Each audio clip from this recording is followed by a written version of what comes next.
Hello YouTube, Captain Mac here, and welcome back to the life of a virtual cargo pilot.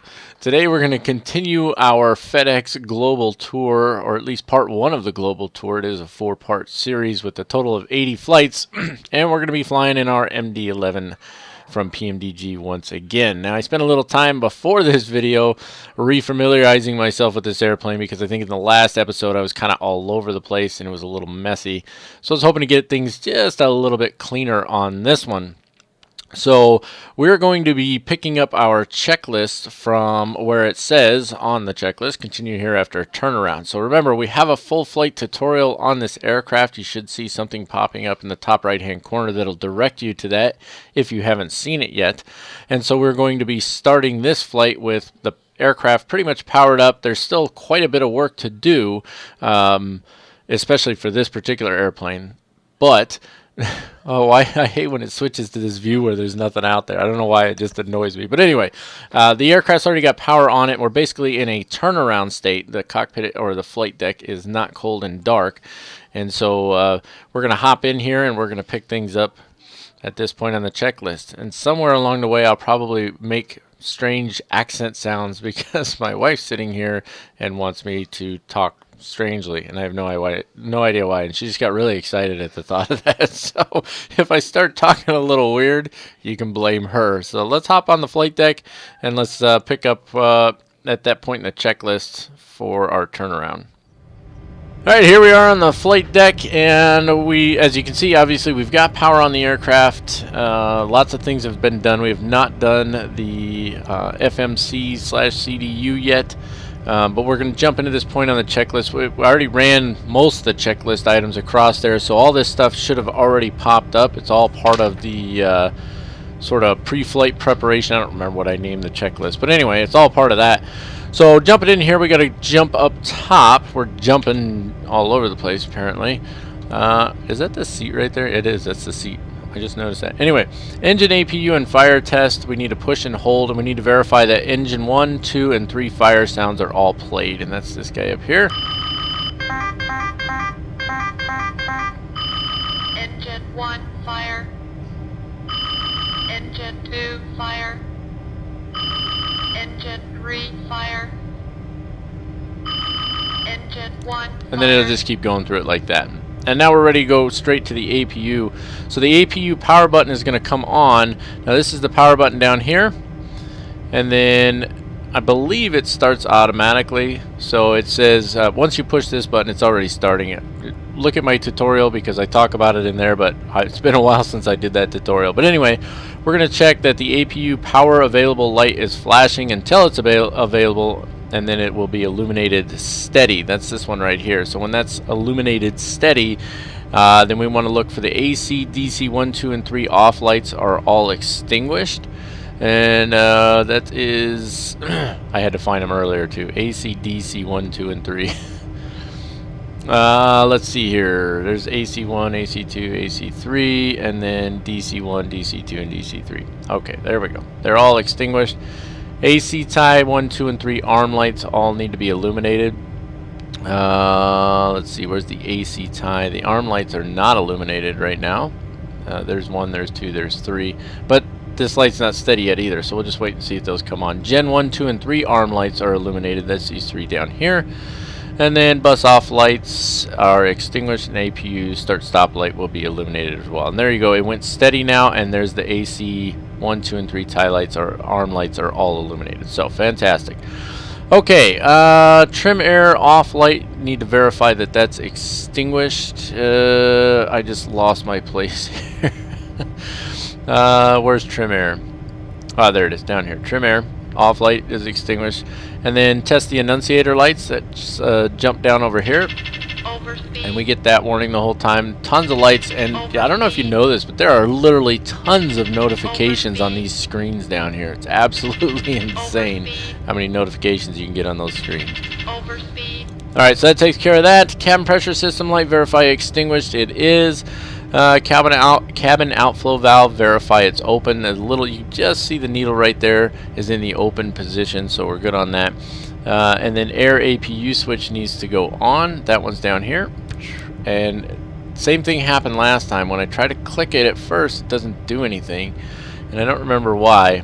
The IRSs have already been taken care of, but I think there's a delay or something in getting the APU air to come on, and I forget what it was. Oh, this is what I don't want. I don't want to be struggling and stumbling all over the place. I just went through this a few minutes ago. It didn't come on right away. I have no idea why it doesn't come on right now. See, now those 3 lights just went out, and now it'll come on, I think. Yep, there we go. So you just gotta wait. I guess it's just waiting to build up enough air pressure. So, okay, moving on, because I don't want to spend forever on the ground. IRSs are already taken care of. Master warning if it's on, push to turn it off, and then we can jump into the FMC planning. So we're going to be flying today from KAFW out to KLAX, and I do have some AI traffic turned on, so I'm hoping it doesn't get too choppy going in there. But if it does, I do apologize in advance. It is FSX after all. So into KLAX, and then when you put it in here, because I have saved the route from PFPX, it's going to pull that route up for us, and it's got all the routing information. We're going to accept that. We're going to click Insert, and that puts that route in there. I'm not putting an alternate route in there. However, let me pop up my flight plan over on the side here. Of course, the sound goes out. We are going to put in our alternate airport, which is KSLI. That'll go over here in the alternate slot. Return to the flight plan. Flight number for us, we'll just do 2336. Actually, we could do the actual flight number. I've got ACARS up and running over here. It is FedEx TR02. We can go with that instead. So let's go FDX TR02. That's the actual flight number for Mac Air. There we go. And then our initial cruise flight is 320. We're going to be able to go above that almost right away. In fact, we'll probably be able to go straight up to 360, so that's what we're actually going to probably set, but we'll put all of them in there anyway. Cost index of 85 as usual. And then over to the next page here, little cough for you. Block fuel. Now it does have the block fuel written on there. Remember, you use your MD-11 payload manager to set up your fuel and payload, and 70,000 is what we have. It's more than we need, but I always do that anyway. So 70,000, then it automatically populates gross weight and all of that information. And then the next page, this is fuel information. Now later on, I've noticed, and I don't think I noticed this in the checklist before, it does tell you to put the block fuel in the refuel quantity. I don't know why that is. I really have no clue what that's all about, to be honest with you. But anyway, all right, where are we at here? We've done that. All right. So now we're ready to jump into our flight plan itself. We click on flight plan here. We're departing KAFW. Click on that and then click on SID. And we are going to be taking runway 16 left, assuming the weather's holding out. Let me pop that up as well. Weather might have changed since the last time I was here. We're at 140 at 9 knots. I was at 130 at 7 earlier. So let me just write that down, 140 at 9. Because that will make a little bit of a difference in our planning here. And then we're at 3021 on the altimeter. So it's still going to be the same runway that I took earlier, which was 16 left, and that runway is right next to us. And we are taking the Worth 1 departure. So we scroll this down here to Worth 1. Runway 16 left. Maybe. There we go. And then the transition off of the departure is going to be at CNX. Grab that one there. Insert all of those. More coughing for you. And then before we move on, let's just take a quick look, because this is all part of our departure. CNX, Ciola. So CNX is all making our way out to our transition, right? And so there's CNX there. I want to make sure it's not in there twice. And then this is our route here. And then I don't want to put the now my brain doesn't want to work.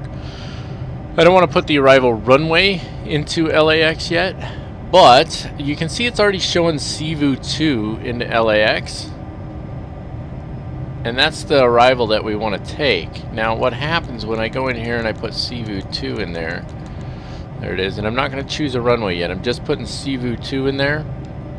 And the transition is off of TNP. It's not even showing a transition, is it? Nope. So we'll just insert that. And now when we look at our flight plan again, you can see, so we've got TNP, KLAX, TNP, and then Pama, Puma, whatever, arrived. These are all part of CVU2 down to CVU. But if we go back up here, you can see we've also got TNP, CVU2, and KLAX. So we actually need to clear those out. So get rid of that one. And then let's scroll it down so you can see what I'm doing. So if I get rid of just the flight plan discontinuity here, okay, you can see it shows TNP twice, and that's going to cause a problem for us. So I want to get rid of the one that's not actually attached to the arrival, just so that I don't cause any issues with that. So let's get rid of TNP up here. And not sure why that caused the flight plan discontinuity there, because it was still... So we'll just go direct is what we'll do. That's fine. We'll just get rid of that discontinuity as well. And that should clean everything up nicely. PKE direct to TNP, and that'll put us on to CVU2. And then when we're ready to put in our approach, I'll go in here and I'll put that in as well. And I'll try to remember to show that to you guys. Okay, next page of this. Nothing we really need to worry. We could put headwind information and all that stuff in here, but we're not going to do that. So put it on flight plan page. And where does that take us to? Departure's done. So all this is actually written on the checklist that I have, and I decided to take advantage of that because I don't want to actually make any mistakes on it. So once we've got all this done, weight initialization is done, block fuel is done. So this is where it tells us to enter the block fuel as refuel quantity on line select. Well, it tells us which line select key it is, but anyway, it's on page 3 of this one. It's telling us to enter our block fuel here. I don't know why, but we'll just put it in there. So excuse me. And then we go to our takeoff approach page, and this is where we're going to set everything up for our takeoff. Now we could easily use flex. Jeez. I'm getting plenty of Cap Mac coughs for you today. My allergies are kicking my butt. It's that time of year. Anyway, we could easily do a flex temperature for a derated takeoff. We're not going to. Now, some of you might argue against that. Listen, I watch FedEx take off from Phoenix Airport almost every morning, and they take off pretty light out. They take off really light out of there because they use like 3,000 feet of runway, and they're in the air, and they climb like freaking maniacs, like 25 degrees nose up. So that's what we're going to be doing today, and that's just the way it's going to be. All right. So we're going to go flaps 22. Now I don't remember where I got that from. I got that, I think, when I was doing the tutorial on it, and for whatever reason I just kind of stick with flaps 22. So that's what we're going to go with today, using the dial a flap function, which I find actually really amusing. Zero slope on the runway as always, and then you've got your wind component. Now remember, this is actually giving us a headwind component. There's a way to calculate this, but I'm just guesstimating it's going to be about 7 knots, and so that's what we're going to go with there. And then the outside air temperature, let me double check it. It was 17 degrees. Let me see what it's at now. It's still 17 degrees, so that's what we'll go with. Remember, you have to put the C in there. If you don't, it's not going to accept it. And then it tells you to confirm, check and confirm your V speeds. We'll do that real quick. So we're going to be at 135, 147 is rotate, V2 is 160, and we will be climbing like maniacs. I can guarantee that one to you. Okay, moving on down here, moving down and jumping back up. Bus fault lights, we need to verify that those are extinguished. Which one are the bus fault lights? Not sure. I found them earlier, I think, but where's bus? Battery bus. I don't see any fault lights actually, except for these guys. These are all hydraulics, though. So we'll move on. Cargo temp set forward and aft. We're going to leave it on low. That's this panel over here. Engine ignition light is off. Light says verify it's extinguished. Well, it won't extinguish until you choose which ignition you're going to use, A or B. What's interesting, though, is you don't actually do that until later in the checklist. I don't know why, but we're going to go ahead and we're going to select A, and now it extinguishes it. Hydraulic system manual light verify extinguished. So up here, that's right here. So system, it could be on manual or auto. It's on auto right now. If you click it, the manual light comes on. So you want to make sure that light's extinguished. Anytime it says the manual light should be extinguished, it's the system button, and you shouldn't see manual written on there.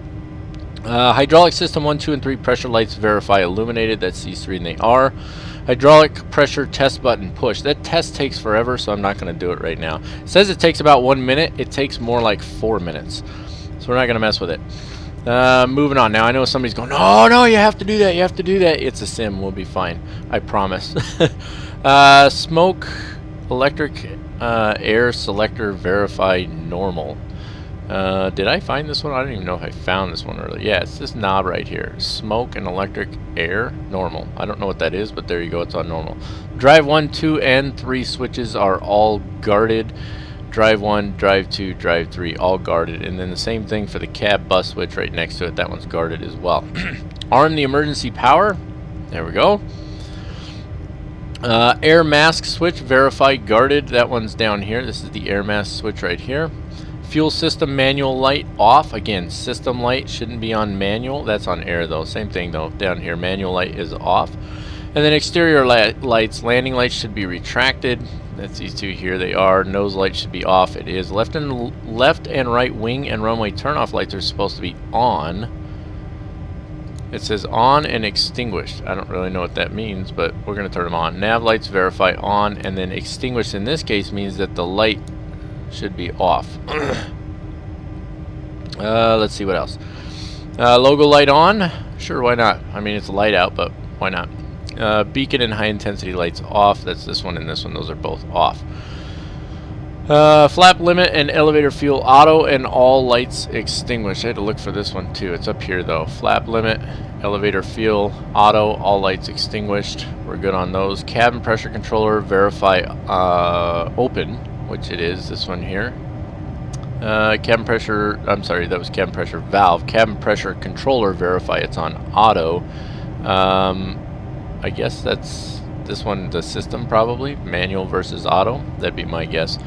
Ditching switch, verify that it's guarded. That's the red switch over here.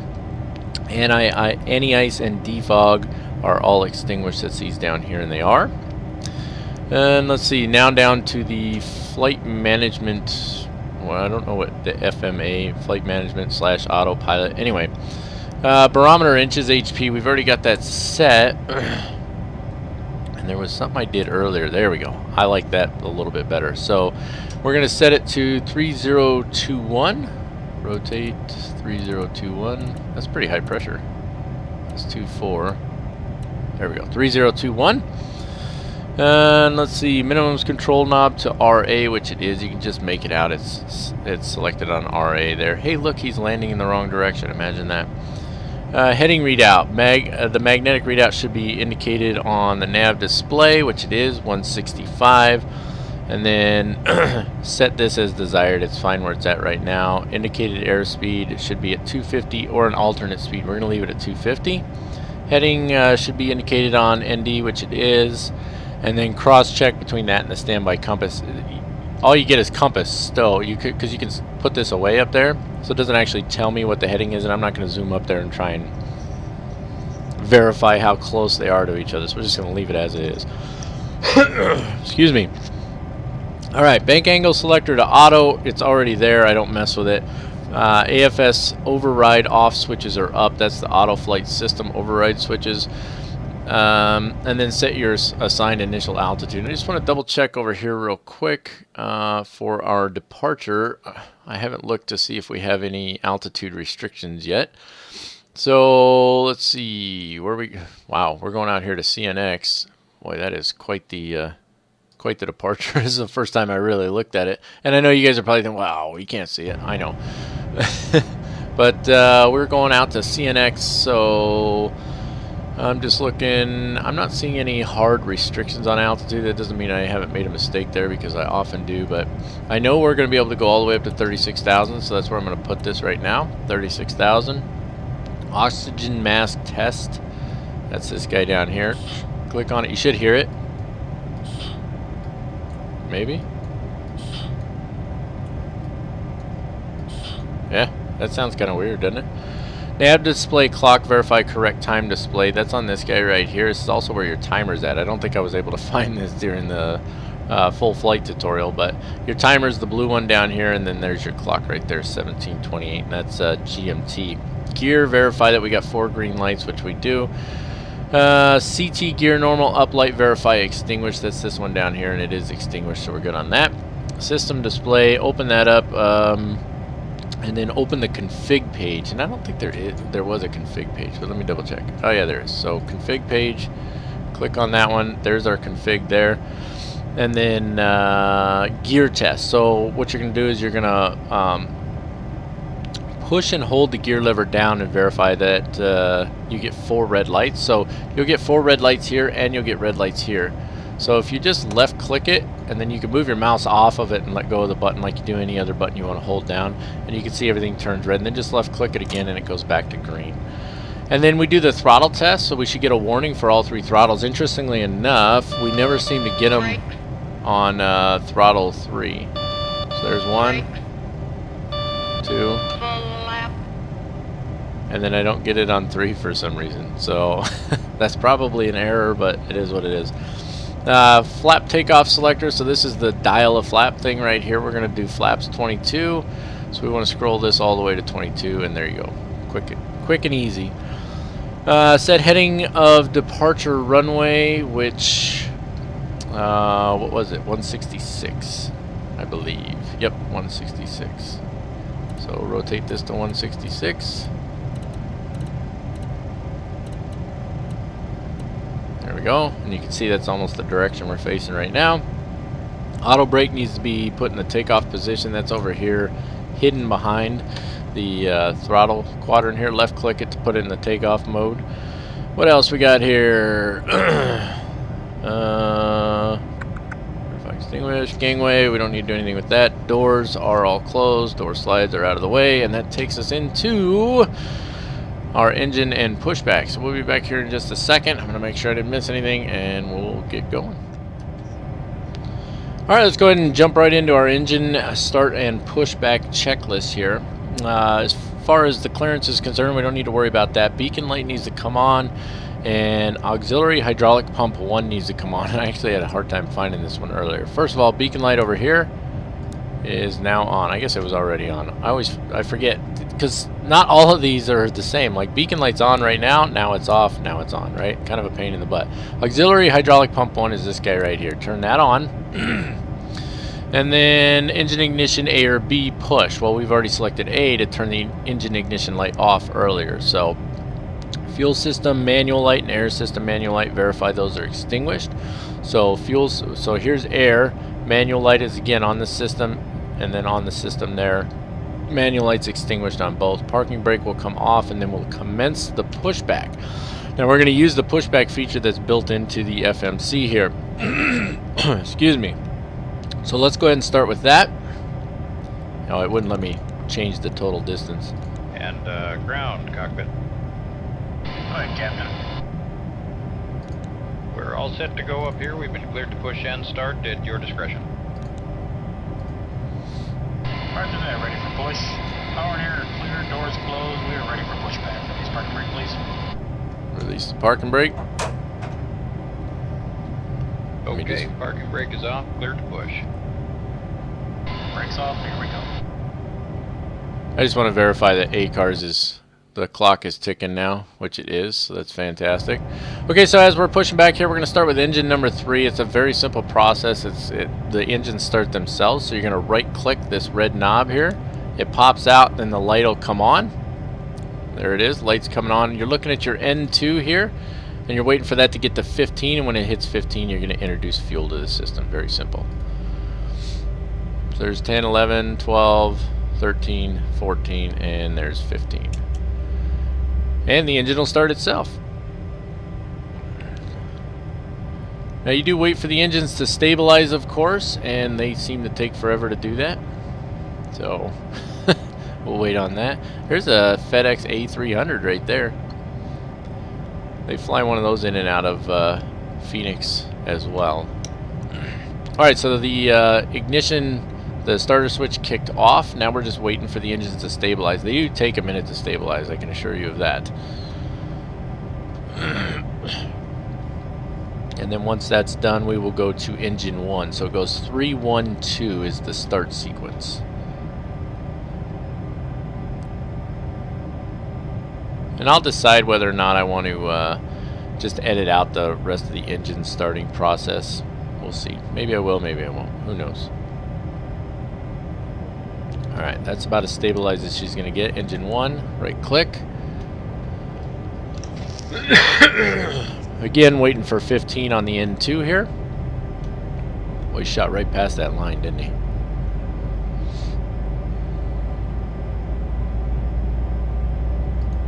15.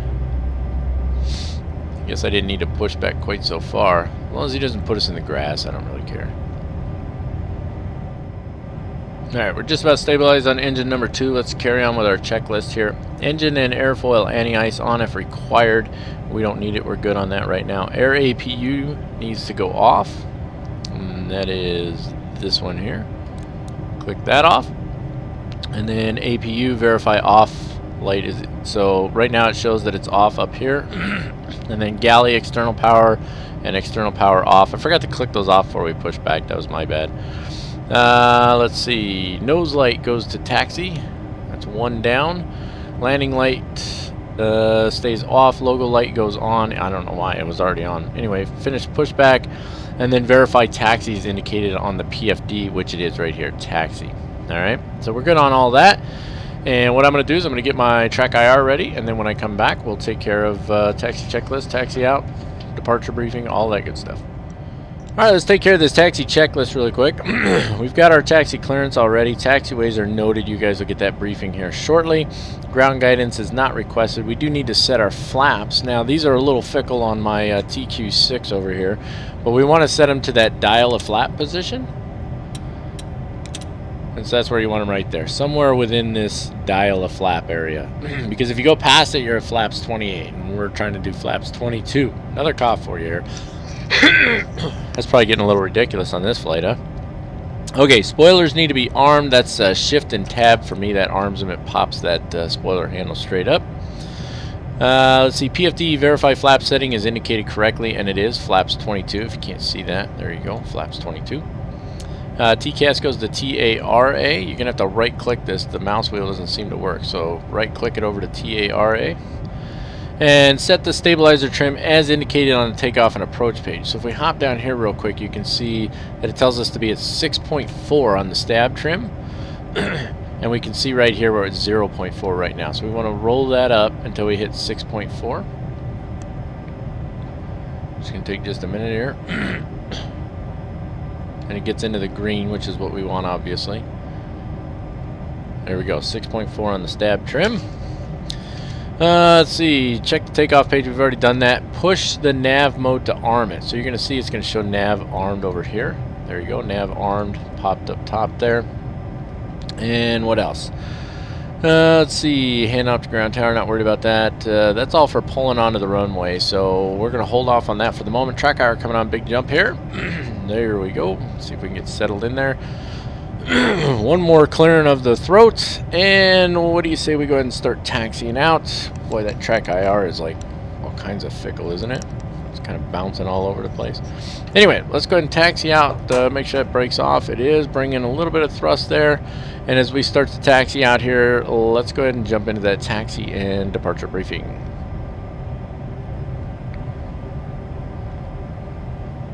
Alright, it's pretty straightforward as far as the taxi is concerned. We're basically right about here.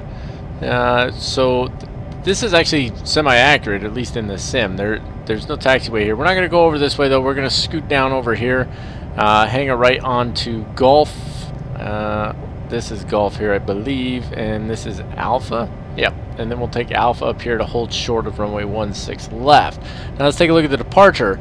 This departure, it's an area SID, right? So Worth 1 is for all of these airports down here. So you've got Denton, Dallas, 2 of them from Dallas. You got McKinney and Addison. Anyway, we're coming out of Fort Worth Alliance over here, and we're going to be moving out towards CNX over here. So what's going to happen is after our departure, we're going to make our way over here to Ciola, and then from Ciola out to Kirst. Hang it right there up to the Lubbock VOR, and then a left from there 272 degrees out to CNX or Corona VOR, and then on course from there. As far as airport elevation goes, it says seat graphic. We're at 722 feet. Just make that out there probably. But they've got all the elevations for the airports here. And you can see this serves a lot of different airports, so it's kind of interesting. If you had a really busy traffic day, I would imagine this would get a little crazy right now. So other than that, transition level is always 180 in the US, so we're pretty much good to go, and that takes care of our departure briefing.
Alright, we got our holding short of the runway here. Let's finish these items that we have on our checklist before actually taxiing onto the runway here. We need to make sure that our landing lights are on. High intensity lights need to go on, which they are now. What else we got here? Transponder's already on. Auto flight needs to be armed. Now this one's kind of weird. We click arm and then it says on here a couple things. First of all, it says applying more than 65% N1 activates auto thrust now. Obviously we don't want to do that. And then for the EAD it says to verify green box takeoff config displayed. So I guess that's this little green box here. That's but it doesn't say takeoff config, so I don't really know. But anyway, and then position and hold onto the runway. And so we'll do that real quick, and then we'll talk about how we actually do the takeoff. Track IR coming on a little jump. There we go. There are no brakes aren't on right now. Let's just double check, make sure there's not another aircraft on approach, which there's not. Get some thrust in there. We don't want to go above 65, otherwise it's going to activate N1, or not N1, but auto thrust, and we don't want that, obviously.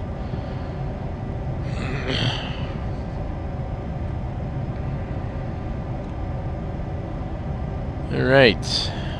Keep just enough thrust in there to keep her moving, maybe. I might have let it go too long. There we go. We don't want to go flying onto the runway really fast. So this aircraft, I've noticed, you know, once it gets going, it gets going. It's kind of hard to control the taxi speed sometimes. Swing around here.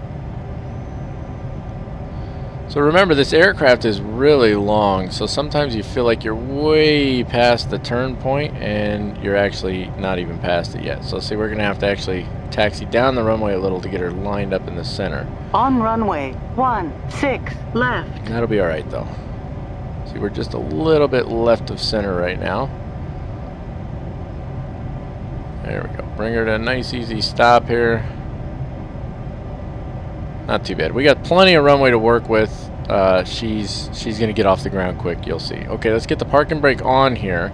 So it tells you to keep the parking brake on. And then let me pull this up. Let's see if I can do it without turning track IR off here. Okay, so parking brake set. Thrust levers will come forward until you see takeoff thrust displayed on the PFD. Okay, and then you release the parking brake, and then verify takeoff clamp after takeoff thrust. Okay, so what is it talking about here? So right now it shows takeoff clamp, but we're going to advance the throttles until it says takeoff thrust. And we're going to get a warning for the brake being on. As soon as we release the brake, we're going to advance the throttles. And then this should change back to takeoff clamp after the first officer says takeoff thrust. Hopefully that makes sense to everybody. You'll kind of see it as we go here. So let's go ahead and advance the throttles here until we see, and we'll start getting a warning for the brake being on, and then we'll see that change to takeoff thrust. There it is, takeoff thrust, release the brake. Throttles forward, and we should get takeoff clamp here shortly. Thrust set. There we go, thrust set, 80 knots, and it's takeoff clamp now. And we're going to get off the ground quick, and we're going to climb fast. V1. Rotate. And for those of you who say, oh, you know, I've had some people say, oh, that's so unrealistic. I've watched these guys take off out of Phoenix, and this is exactly what they do. They take off really quick like that, and they run that nose straight up in the air. Gear coming up. Gear up.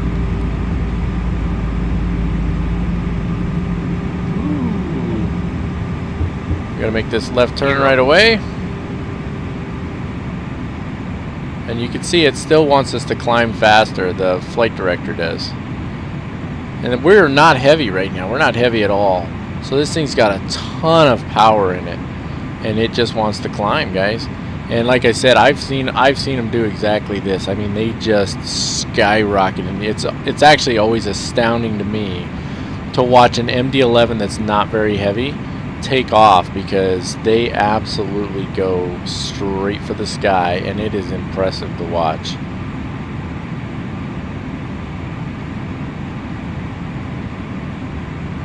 See, now I can see that we're right on the edge of our minimum maneuvering speed, and so I'm trying to get the nose down a little, I think the flight director is just a little bit delayed in that, to be honest with you. That's just my opinion. And I could be wrong, but I just feel like we're so close to that minimum maneuvering speed, I worry about stalling the aircraft. Because you'll see when I turn the autopilot on here, which I'm going to do shortly, it'll nose it over a little bit and increase speed pretty fast.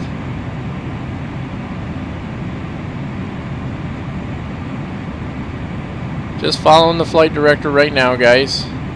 Or trying to anyway. I wouldn't say I'm doing a very good job of it, but we're trying. Always making little adjustments. Remember, you don't jerk the aircraft around. Alright? Apply gentle adjustments to it. Alright, coming up on 8,000, I'm going to go ahead and engage the autopilot now. So it's auto flight on, FMS speed, and profile. Okay, track IR coming off. Little jump, big jump here. Alright, so you can see it's nosing over the aircraft almost immediately to increase speed. So we're beyond our flap retraction speed already. But I'm going to go ahead and let it just get a little bit more speed in there. And then we'll take that first setting of flaps out. Here we go. Flaps up. So it says flaps up, but we still have slats out. And our slat retraction speed, you can see right here, is right around 220 knots. Okay, and you see how quick that yellow line caught up to us? That's why I wanted to get a little more speed.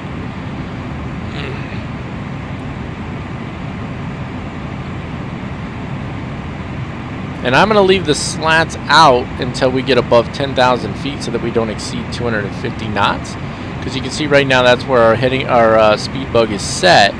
And if I take the slats out right now, I can promise you it's going to go to about 275. And we're almost at 10,000 feet anyway. And that's part of the reason I went and put the autopilot on a little bit earlier. Let the aircraft take control. Alright, so coming up on 10,000 now. Let's go ahead and get those landing lights off. Come on. Come on. Oh, I hate that. You have to right click them, but if you don't hit them just right. Oh, that's the on position now. Off. I had them on before. Oh, I just had them extended, didn't I? Probably got a warning on that then. Okay, let's go ahead and take the slats out now. Slats retract. There we go. Now it should gain some speed. Looking good. Let's go ahead and take care of this after takeoff / climb checklist. Gear is up. Speed is verified. Autopilot is on. Profile is on. Speed is set to FMS. Flaps are up. Slats are up. And what else we got? Landing lights are off. Taxi lights are off. Spoiler needs to be disarmed.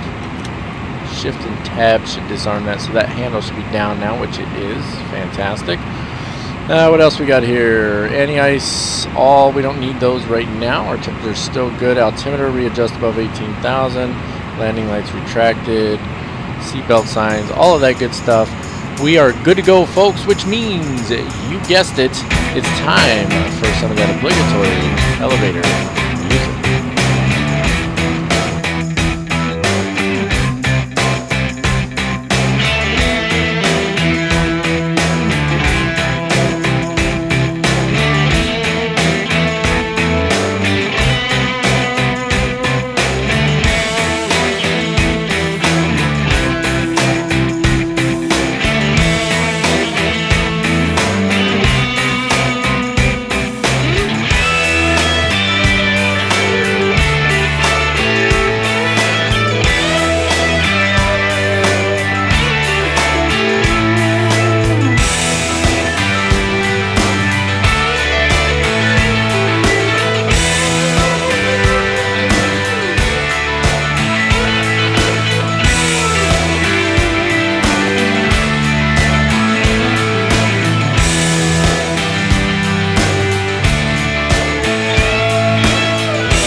Alright, it's going to be the KAFW arrival for us into LAX today. We're going to enter right out here at 29 Palms, or TNP. Move down here to Puma, I don't know how you say it. Minimum safe altitude 16,000 feet. Make a little right turn there, 249 degrees. There is a holding point that they'll use. There's a couple of them along the way here.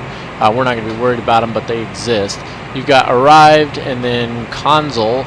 This one says at 280 knots and at 17,000 feet. Now, I don't know if that refers to the hold or if that just refers to what you need to be at that waypoint. I'm going to assume it's what you need to be at that waypoint. So we're gonna shoot for that. We'll see how it goes. I'll probably mess it up because I'll be busy doing other things, but it is what it is. Moving from there to Engley, it says at or above 16,000 feet. Then to Peacocks, at or above 14,000. Kataw, and then a right turn from there to 278 degrees down to Sivu. It says between 14 and 12,000 feet. I've noticed they changed the way they did this. It used to be, you know, you had a line under it or a line above it or a line on both sides of it. So if you had 14,000 and 12,000 with a line on top and on the bottom, that meant between 12 and 14,000 feet. But interestingly enough, it looks like they've just changed the way they did that altogether. But anyway, on to Sivu, and then from Sivu we'll transition over to our approach from there, and we'll see how that's going to work when we get to the approach briefing. A couple last things on here. HOTAS for arrivals on 133.8. I know it's sideways, a little hard to see. Airport elevation at 128 feet. And then you've got a lost comms box down here. I haven't seen this before, but it makes sense. In the event of lost communications prior to runway assignment, proceed via the ILS runway 25 left approach. So I think that's actually pretty smart. So there's your arrival briefing.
Alright, as you can see, folks, we're going to be coming up on our top of descent here in about 30 nautical miles or so. So we need to take a look at this descent and approach checklist. We've already grabbed our airport information.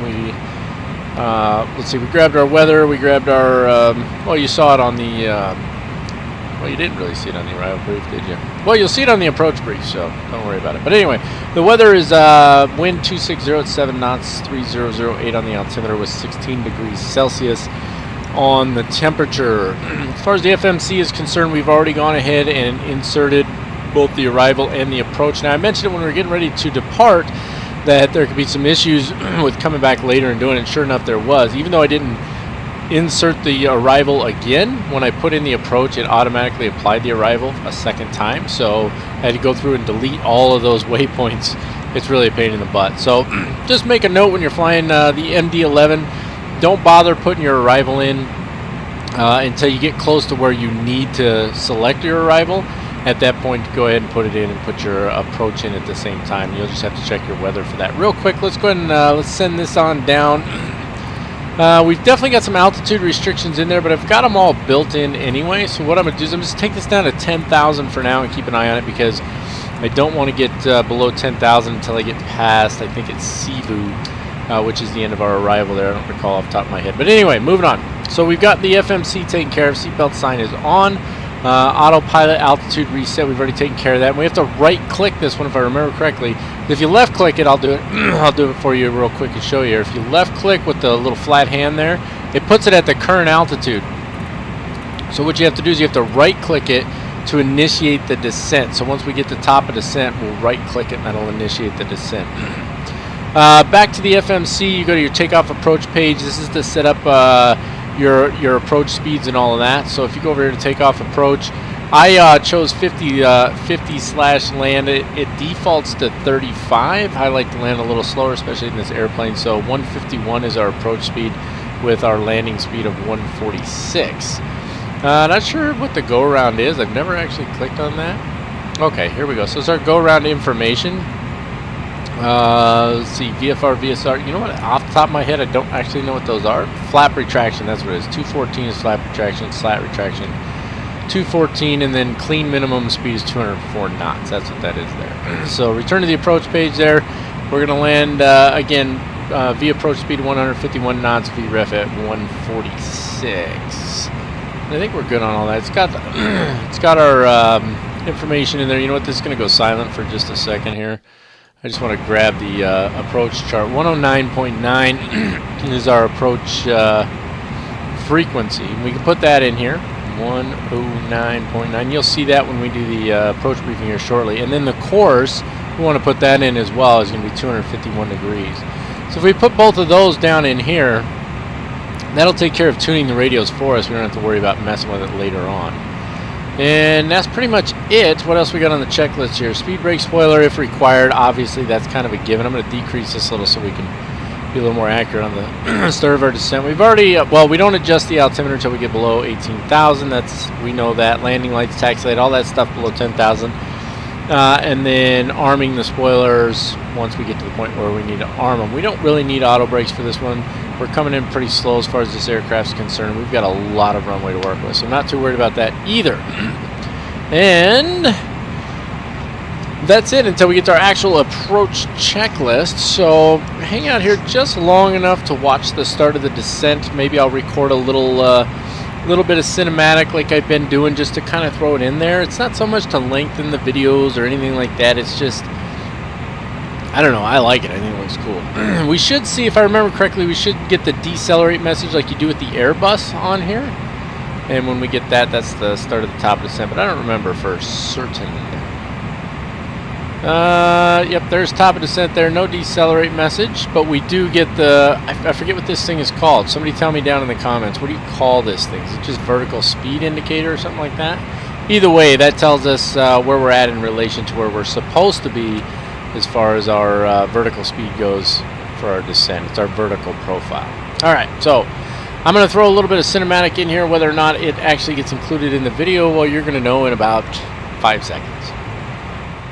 Okay, so I lied because we can't do a cinematic right now when we haven't even done our approach briefing yet. I almost forgot about that. We do need to take care of that, don't we? So what do you say we go ahead and take care of the approach? Or briefing the approach. Yeah, we'll take care of the approach. You know what? Don't worry about me. Just pay attention to what I'm about to say. Okay, it's going to be the ILS runway 25 left approach for us today, which is convenient since if you have lost comms, that's the approach you're supposed to take anyway. Let's start with our information up top here. The ATIS for arrivals on 133.8 with SoCal approach for us should be this guy right here, 124.5. Nope, it's not that guy actually. It's this one way over here, 124.9. I think that's right. I can't even tell. This says 225 to 044. You know what? It's this one, 124.5. That's just ridiculous. That's a pain in the butt. Anyway, moving on. Los Angeles Tower. We're going to be on the South Complex, so it's going to be 120.95, and then ground is 121.75. We don't need to worry about the helicopter. Localizer on 109.9 with a final approach course at 251 degrees. Glide slope starting at Lima at 1,900 feet MSL, 1,796 feet above the ground. ILS decision altitude is 304 feet, MSL or 200 feet above the ground, with an airport elevation of 128 feet with touchdown zone elevation at 104 feet. Missed approach, climb to 2,000 feet on heading 251 until crossing the SMO VOR.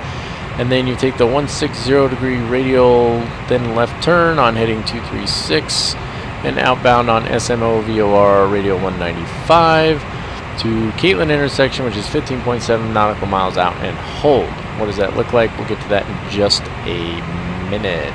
Taking a look at our plan view here, Sivu is the end of our arrival and the start of our approach. Well, not really. It is an initial approach fix, so we're going to use it as such. We do need to be at or above 12,000, at or below 14,000, so between 12 and 14,000. Minimum safe altitude of 10,000 feet between there and Crane. At Crane, we turn onto our final approach course of 251 degrees. Down to Tarok, Dymo, I guess, Fueler Gate, Honda, Lima. On the profile view, you can see 10,000 feet out at Crane, down to 9,000 at Tarok, 8 at Dymo, 7 at Fueler, 5 at Gate, 3,600 at Honda, and then 1,900 for our glide slope intercept at Lima. Taking a look at that missed approach, that is your the 160 degree radial. Let's see. This is 160 degrees here. This is the SMO VOR. The whole thing is just kind of weird. I see what it is. You're going to climb at 2,000 feet until you cross the 160 degree radial from the SMO VOR, at which time you will turn left to 236 degrees and then follow that until you get the 195 degree radial outbound from the SMO VOR out to Catley.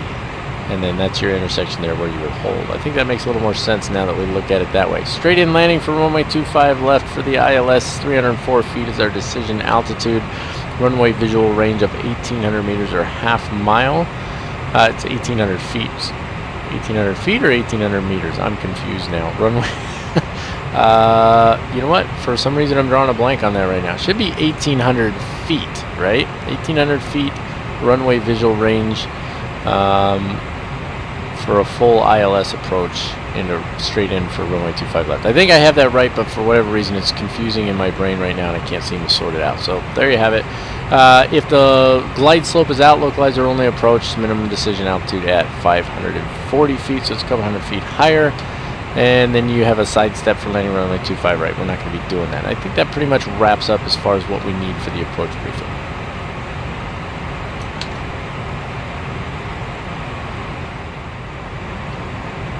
Alrighty folks, we're going to be crossing Fueler here shortly.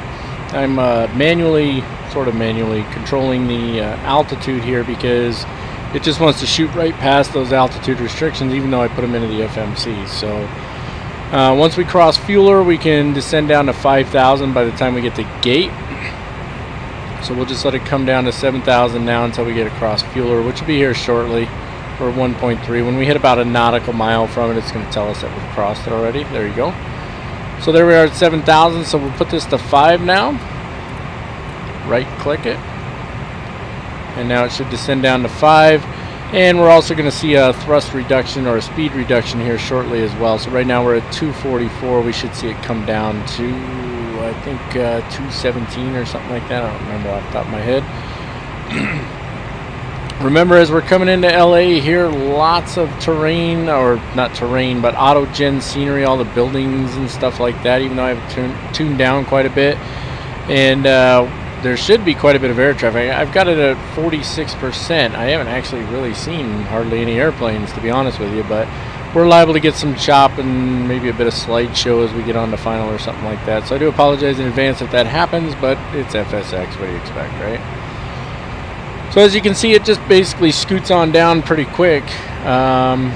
Once we get past the Gate, if you remember from the approach brief, we can go down to 3,600. So we've got a little time for that. Slowing down to 219 now. We could probably go ahead and bring in the next setting of flaps. We've got slats out already. So let's get the flaps out.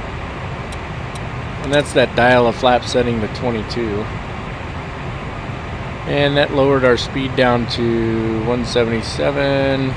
This thing likes to stay right on the edge a little bit. Yeah, see, it's keeping speed protection in there, that's why. So we went there a little quick. My bad. So we'll continue to slow down there. Boy, that speed seems really low for that flap setting though, doesn't it? Goodness. Almost a gate. Let's go ahead and take this down to 3,600. It's trying to slow down, that's part of it. So let's put it back on FMC speed and let it control it itself. 175. Nose is going to be a little high. It says we can go to flaps 35 now. So let's put it at flaps 35.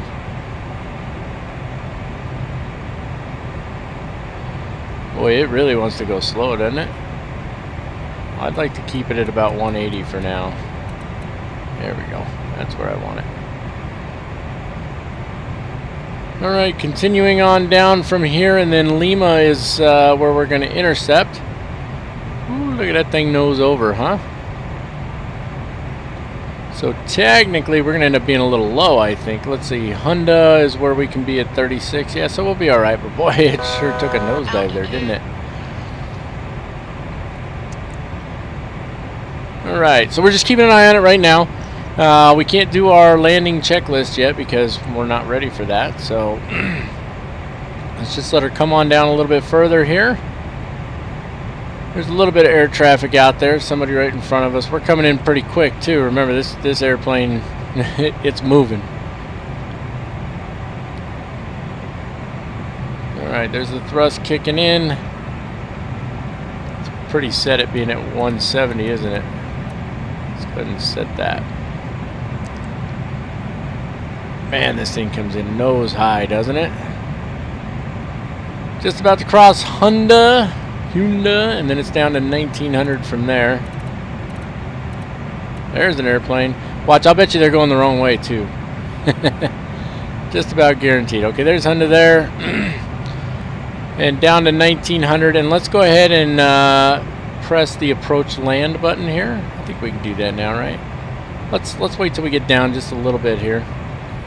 Let's decrease this. So he's going to be landing on the runway next to us. Ooh-wee. Like, really, why do we need to be descending at 2,500 feet per minute? I mean, we've got plenty of time to get there, right? Goodness.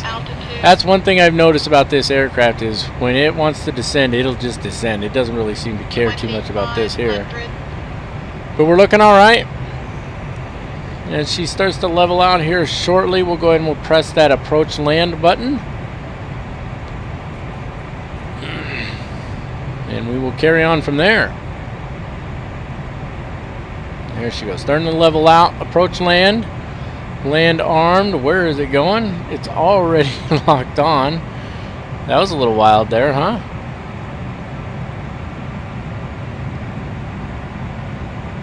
Am I hearing another airplane? You hear that? That got kind of loud all of a sudden, didn't it? Okay, track IR coming on, big jump here. There we go. Try not to make too much of a mess of things here. I don't know why my track IR is kind of pointed down, but... Okay, so now we're waiting for it to intercept the glide slope, which it should here right around Lima. I'm like scooted. Yeah, look at like I'm shifted way over to the side here. Okay, you know what? Let's just use that recenter button here. Yeah, it still looks like it's off to the side a little bit, doesn't it? Let's do that. That's about where we're supposed to be there. That looks a little better. Sorry for all the moving around, guys. Okay, we've got the runway in sight. Obviously, I'm going to let it take advantage of the ILS because this airplane's a lot more work than you think. Still going pretty quick here. Let's go ahead and bring that next flap setting in. And let's go ahead and lower the landing gear. Landing gear. It's coming down. Calm down. Okay, there it's intercepted the glide slope. Gear down. Put it back to FMS speed for now. Traffic. Yeah, he's heading to my right. I don't have him in sight though. Laps 50. He should be like right in here somewhere. It says he's above us though, right? Oh, he took off going the wrong way. That's what's going on. He's climbing up above us. He's going to cross over in front of us here. You might see him, you might not. Alright, let's go ahead and take the autopilot off. She's going to nosedive when you do. 1000. See? Autopilot. Always nosedives when you do. I have no idea why, but it does. Every single time, as soon as I take off autopilot, I get a nosedive. Alright, there we go. That's a little bit better there. Just a little above the glide slope. Pulling the throttles back a little bit, not too much. And looking pretty good here. Pretty straightforward approach as far as this one's concerned. Not too shabby. Alright, let's listen for our callouts, guys. 500. 400. Getting a little low there. Approaching minimum.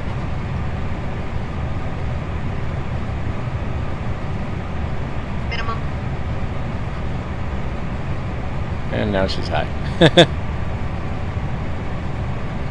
100. 50. 40. 30. 20. 10.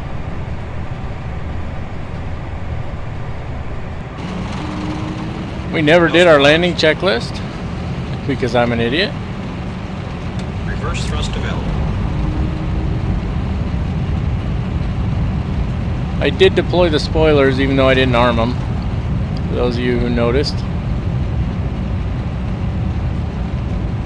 4,000 feet remaining. We didn't need auto brakes. I didn't use them. Manual braking's fine. 3,000 60 feet knots. remaining. There's 60 knots. We can turn off the reverse thrust. We'll let her go to the end of the taxiway here. I want to change charts over here anyway. That's why the sound cut out for a second. 2,000 feet remaining. All right, we're gonna take a left off the end of the end of the runway down here. Let's get her back in the center where she belongs. That wasn't too bad. I don't know what the landing rate was. Let me take a peek here real quick. Landing rate was minus 122. That's not bad at all for this lumbering beast. That's my nickname for this airplane, the lumbering beast.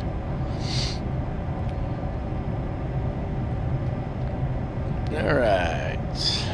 And away we go. Let's get her off the runway here.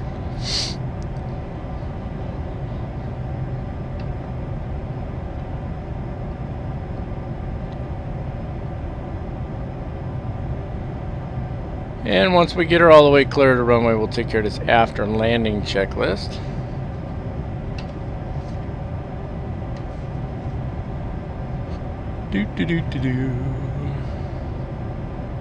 Just bring her up around the corner here a little bit. I'm just going to kind of let it come to a natural stop. I'm not applying brakes right now because I'm sure they're pretty warm after that landing. Spoilers deployed. Deployed? Interesting. I tried to deploy them when we landed anyway since I didn't arm them.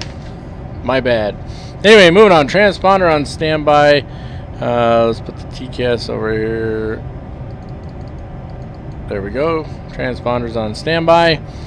Hand off the ground tower. No taxiways. Flaps are up. Speed brakes are disengaged. So we never actually used spoilers. That's my bad. That's a big time no-no, obviously. Auto brakes, we didn't use auto brakes, so they're still off. Landing lights can come off at this point. And I had this all kinds of backwards, so I thought I was turning them on, and then, yeah, I think I flew with them on the whole way. It's ridiculous. I hate that. Anyway, we're good on that. So there's landing lights, taxi lights are taken care of. High intensity lights can go off. That's the one all the way on the end there. Those are off now. APU power needs to come on, so come up here and find the APU master switch. Well, you can't see squat from this angle, can you? Track IR coming off here. And let's jump up there and take a look. APU, that's the bleed air. This is the one we're looking for right here. APU's coming on. Track IR is coming back on. There it is. And that takes care of our after landing checklist. Let's see. Auto braking system disarmed. Is that what that's saying? Well, it should be. I don't know why that popped up all of a sudden, though. Okay, I'm going to go ahead and taxi it in over here to the cargo ramp, folks. And once we get her parked over there, we'll come back on. We'll shut everything down, and we will call this one done and dusted.